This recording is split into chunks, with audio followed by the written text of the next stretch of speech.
السلام عليكم ورحمة الله وبركاته. ازيكم حبايبنا؟ عاملين ايه؟ يا رب تكونوا بخير. صباح الورد والفل والياسمين عليكم. يا رب يجعلها ايام سعيدة عليكم ان شاء الله. ويبلغنا رمضان لا فاقدين ولا مفقودين. اللهم امين يا رب العالمين. طبعا فيديو النهاردة زي ما انتم شايفين احنا معاكم في قرية في قلعة شالي. قلعة شالي.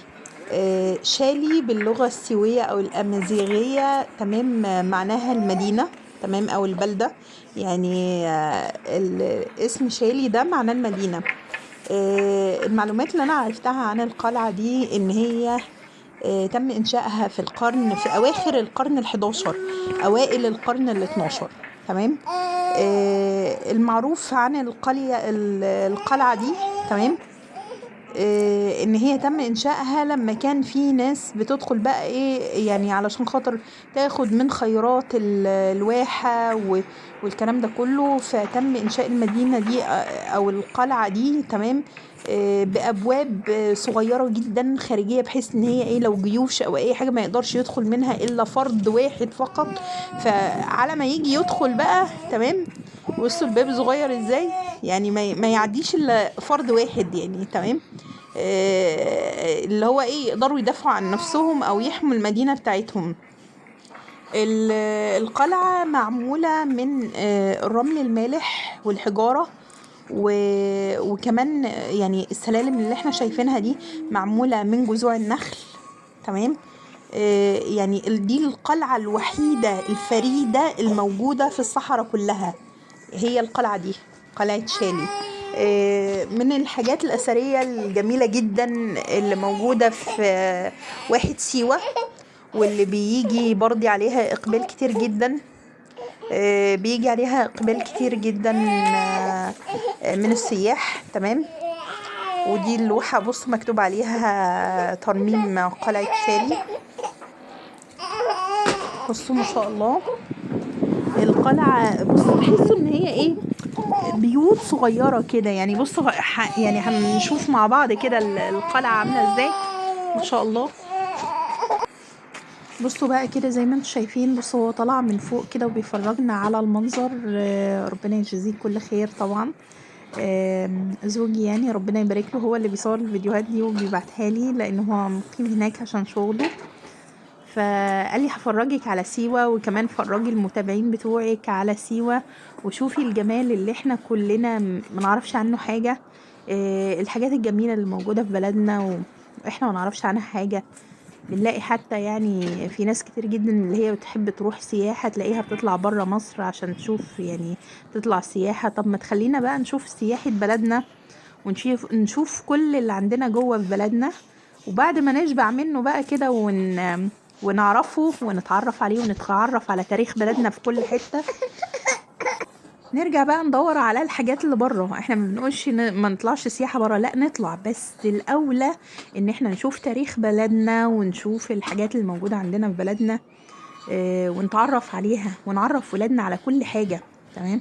يعني نعرف ولادنا على الواحات اللي زي كده، احنا بنسمع عنها يا جماعة والله. يعني انا كنت شفت صورة اليوتيوبر يعني على جبل، تمام، من التلج، والمنظر ما شاء الله تحفة. فبيقول للوهلة الأولى كده كلنا نتخيل اني احنا كده يعني بره في دولة بره يعني، والجليد وكده. لكن احنا في جبل سانت كاترين في مصر. انا والله تقريبا كده يعني كنت نسيت المعلومة دي من زمان قوي، ان احنا عندنا يعني مكان في مصر هنا جبال سانت كاترين، ان احنا فعلا فيها جليد وكده.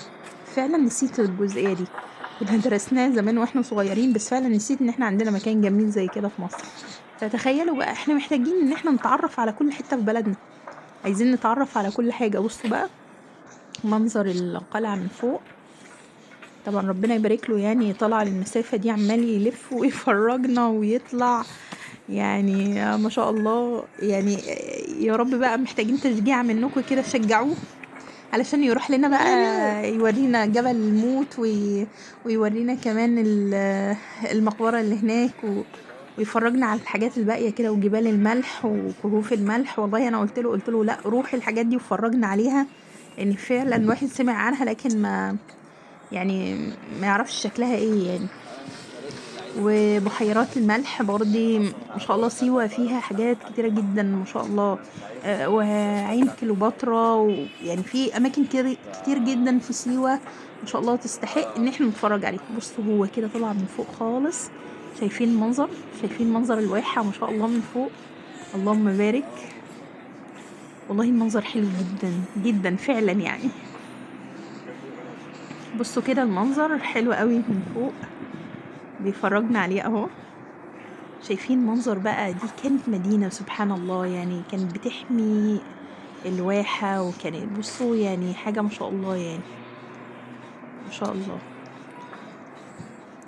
وكده تقريبا ده اخر حاجة فوق يعني، خلاص كده مفيش تاني يعني، هو طلع على اعلى حاجة، اعلى قمة يعني ما شاء الله. بس شايفين منظر الاشجار تحت والنخيل، اشجار الزيتون والنخيل طبعا، كل ده هو اللي كان بيطمع فيه القرى التانية، الواحات التانية، الناس التانية. طبعا هي كانت طريق معبر للتجار بقى، تمام. يعني المكان ده كان معبر بيعدي عليه اللي جاي تقريبا من اليمن والتجارة والكلام ده كله، فكان كل اللي بيشوف خير الواحة بيطمع فيه. فتم إنشاء القلعة دي علشان خاطر اللي هي إيه، يحموا بيها يعني منطقتهم ومكانهم. بصوا بقى ما شاء الله.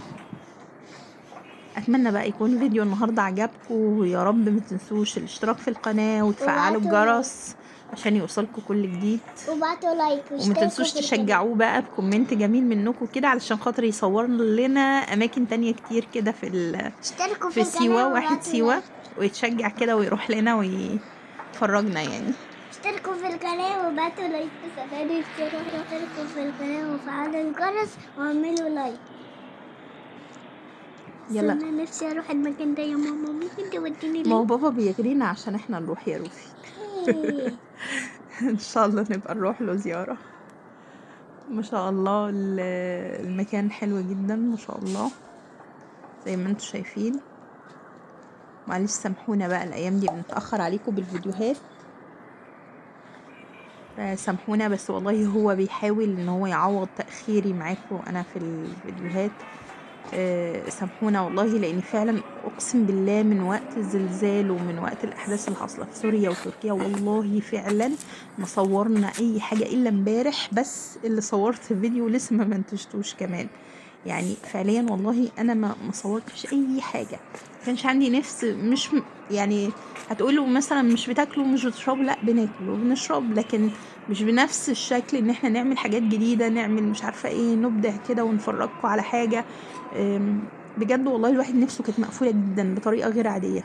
ربنا يرحم يا رب الشهداء المسلمين في كل مكان في سوريا وتركيا، ويصبرهم يا رب، ويرحم طيوبة وبناتها يا رب، يا رب يرحمها هي وبناتها يا رب، ويجعلهم من أهل الفردوس الأعلى هي وبناتها وزوجها. وما تنسوش الاشتراك في القناة. السلام عليكم ورحمة الله.